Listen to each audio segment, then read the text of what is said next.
So apparently I like the color orange.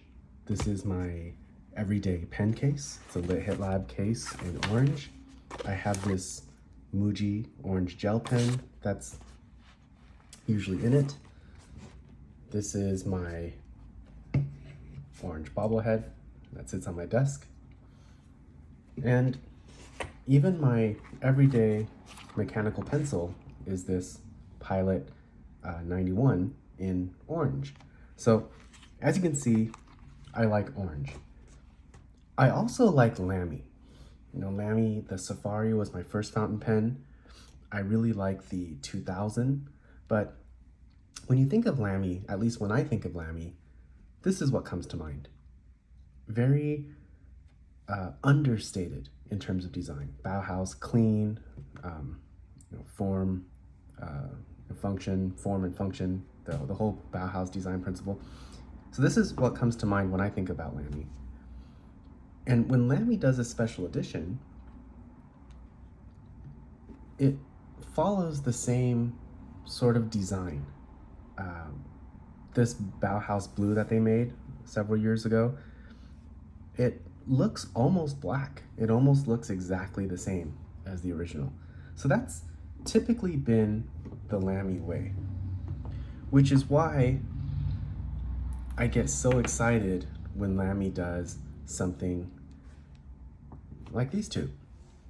I've talked about the Lamy Scala. This is the Infinite Orange. I have a video on this, I'll link it below. I was really excited about this color when it came out, and I'll walk through this pen as well.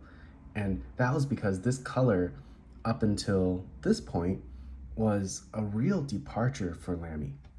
It's a fairly nice orange. It's not too bright, it's slightly muted. But this, the Pico in, I believe this is called Laser Orange with this black trim, this is truly something different from Lamy. So I wanted to show you these couple of pens today, just because it's such a departure from what I'm used to from the brand, and I just think it's really cool. So first, the Pico. So the Pico is a ballpoint pen. I typically don't use a lot of ballpoint pens. I prefer gel pens day to day, and if I need something that's gonna write on whatever surface, then I typically use a mechanical pencil or just a regular pencil. So I don't use a lot of gel pen or ballpoint pens, but this one really caught my eye because it is bright.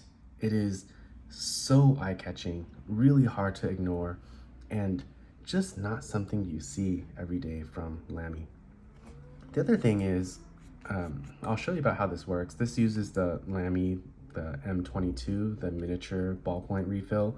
Normally, when you see a refill this size, I get concerned because I don't think it would last very long, but this is oil-based ballpoint ink, so these refills last a good long time.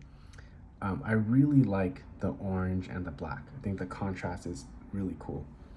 The other thing that's really cool about this pen is, I'm not sure if you've seen a Pico before, but the way it opens, when you click down, it expands to become a fairly good sized pen. So as a size comparison, I thought this was interesting.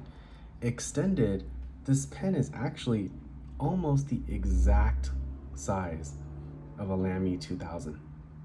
So it goes from being a very small pocket pen, something the size of a Coeco Sport, into something that is actually quite comfortable in the hand. I also appreciate that in this particular one, because it happens to be black, or the trim happens to be black, it just matches really well. So it just feels like a very nicely executed product. And in terms of the writing, I mean, it's a ballpoint pen, so nothing special here, but I do just want to show you it's nicely balanced.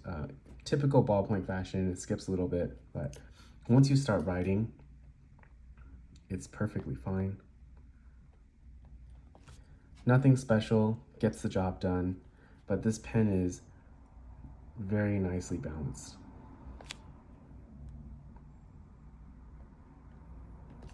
So just a typical ballpoint, but in such a cool case and just so different from what Lamy typically does.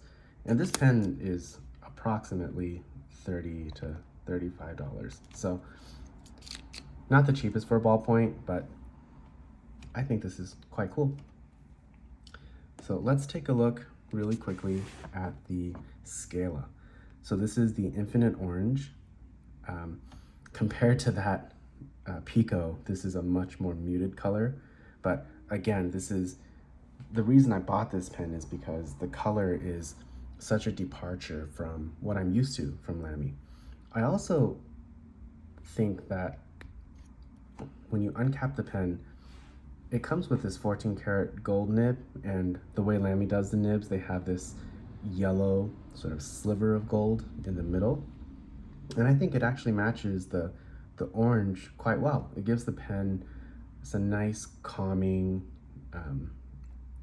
calming sort of mellow type of look, and I think it's actually quite cool. So I dipped this earlier just to show you how this writes. I personally find the Scala to be an interesting offering from Lamy. It's not my favorite, but I will say I find the shape of the section and the balance of the pen more comfortable in my hand than the Lamy Studio. So just as a point of reference there. And in terms of the 14 karat gold versions between the Studio and the Scala, they're pretty similar in price. So this is the Lamy Scala. This is Infinite Orange. Oh, Infinite? I think it's called Infinite, not Infinity. But anyway, Infinite Orange. This is Pilot. Another classic demonstration of my inability to talk and write at the same time, but that is okay. So this is a fine, and it's 14 karat. So very nice, typical Lamy 14 karat nib, not the star of the show. In this case, the star of the show is certainly the color. So pretty quick video today. I wanted to just show you these two pens because I just think they're really cool, and for being such a very different approach to what Lamy usually does. So anyway, hope that was fun, and hope you guys have a great weekend.